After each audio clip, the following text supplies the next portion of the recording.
the breeze, and now we're going to go over the American League, what's been considered the dominant league, and we'll start in, what's been called the best division in the American League. I actually think it's the weakest division. That's the American League East.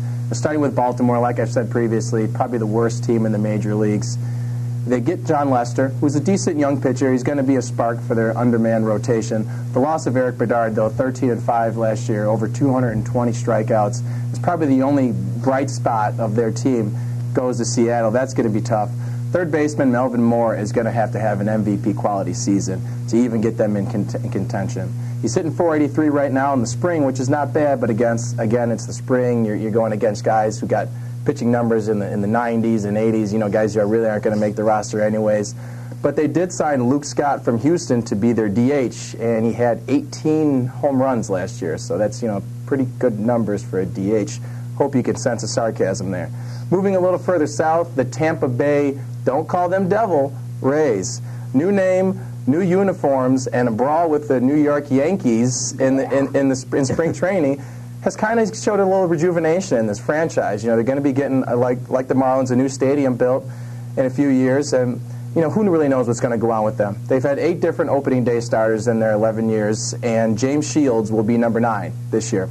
Ryan Gomes and Kyle Crawford predicted them to win 88 games this year, which would be 22-game improvement over the 2007 campaign. I don't know if that's really possible. I think that's looking a little too far forward, but really what they're trying to do is trying to be a successful small market team like Colorado and Arizona, as they did.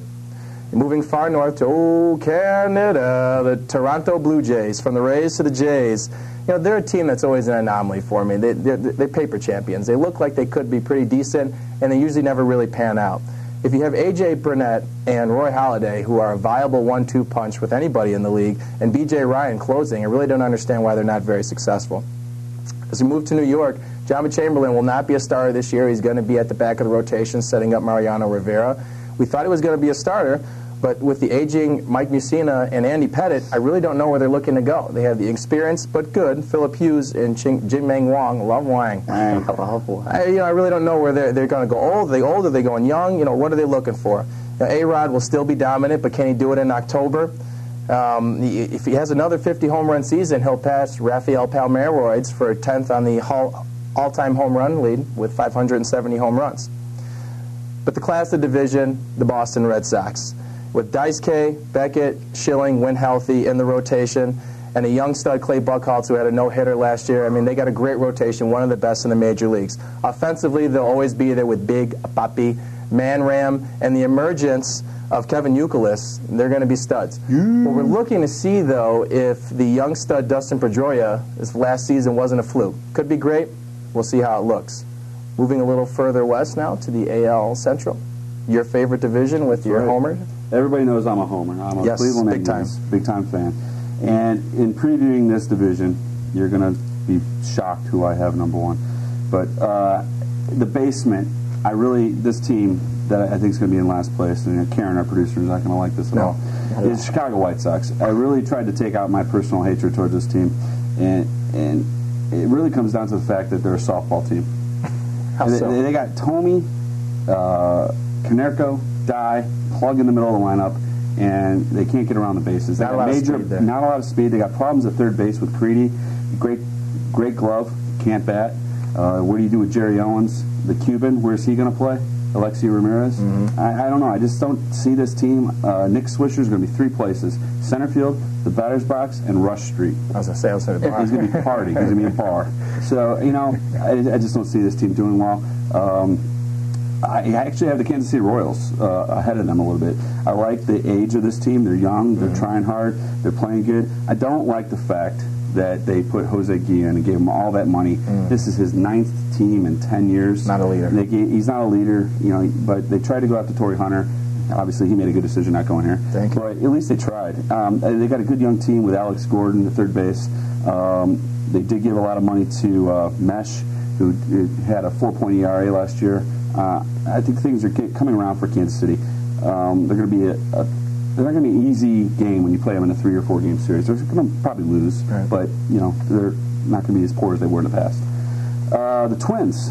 Now, what are you going to say about these guys? Johan Santana he gone to the Mets. Torrey Hunter, He got home to the Angels. They got these kids back, and they always play competitive because Gardenhire. Detroit Tigers, they got the names, but they're going to finish in second. Really? They got Edgar Renteria, Miguel Cabrera, Don Trout, what you talking about, Willis? Gary Sheffield, Naglio Ordonez, Kenny Rogers, Jeremy Bonner. Ooh. It's a video game lineup they got It's going. a video game lineup. I do like Jim Leyland, but I like the Tribe coming in first place. Shocker. Homer. Yeah, really shocked. Everybody's coming back on this team. They got to do it this year because CC Sabathia is in the final year. I hope they sign him. I don't think they will because he's going to be looking for Johan money, and the Tribe will not be able to pay it. Everybody's coming back. I got a name for you. Masahide Kobayashi might be our closer this year for Jobo Borowski. So, with everybody coming back, I think the Tribe being one game out of going to the World Series, I think they're still hungry. Excellent. And moving further to the American League West. That'll be me. And I had the National League West. I was very excited about the National League. I'll tell you, the American League West, not so much. Not really. Basically, what I see is a two-teamed race here. I see the two teams at the top and two teams at the bottom. Starting with the top two teams, we'll go with Seattle. Last year they won 88 games. It really wasn't a fluke. They did it with really good pitching and defense. This year, they went out, got a few more arms. They got Carlos Silva, Eric Bedard. I think what the signing of Eric Bedard does is gives you a viable number one where you can then put the young King Felix Hernandez as a number two. And really, King Felix isn't old enough yet to be a number one. So if he's at a number two spot, I think he's actually going to be better there.